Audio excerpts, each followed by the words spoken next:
Good dog. Good dog. Ang aso walang rabies, no? Hindi yan kasama sa sistema nila. Yung rabies is a disease. Kaya lang natin vaccinate sila to prevent the disease na rabies. Now, hindi nila nakukuha ang rabies through air or airborne.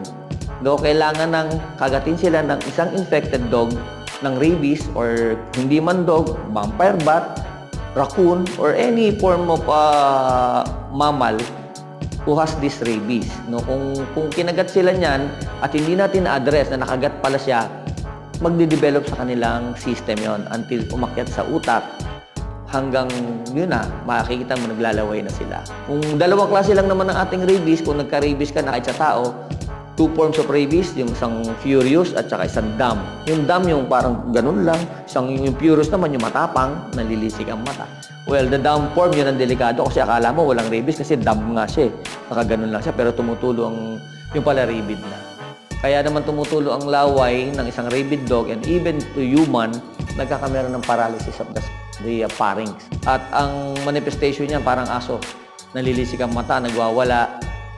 Kakagating ka rin, parang tao. Pag kinagat ka nun, nalawayan ka nung taong yun, rabid ka na.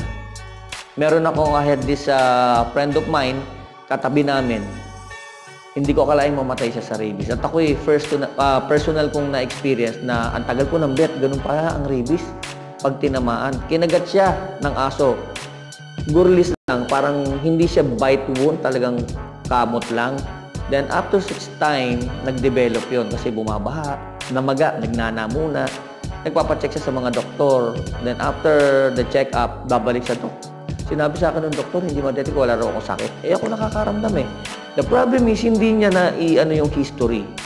So, hindi rin ma-detect ng doktor kasi ang rabies, kung hindi mo yung history mo, ang hirap i-detect. So, pinauwi siya. Tapos, meron ito, one time, madaling araw kumakatok, rash. Sabi niya, Dok, dali natin si Kuya, yung kapatid. Dinala ko sa hospital. Kasi nga masama pakiramdam. Binuksan ko yung aircon, nagtatago siya. Sabi ng kapatid, Dok, baka pwedeng patayin yung aircon kasi ayaw niya ni Kuya ng hangin.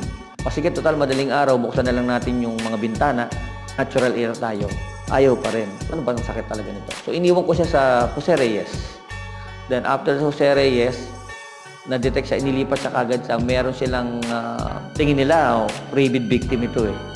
So, din nila sa San Lazaro, Itines, tumawag yung kaibigan ko sa umuwi na, kung mapupuyat, may pasok pa ako.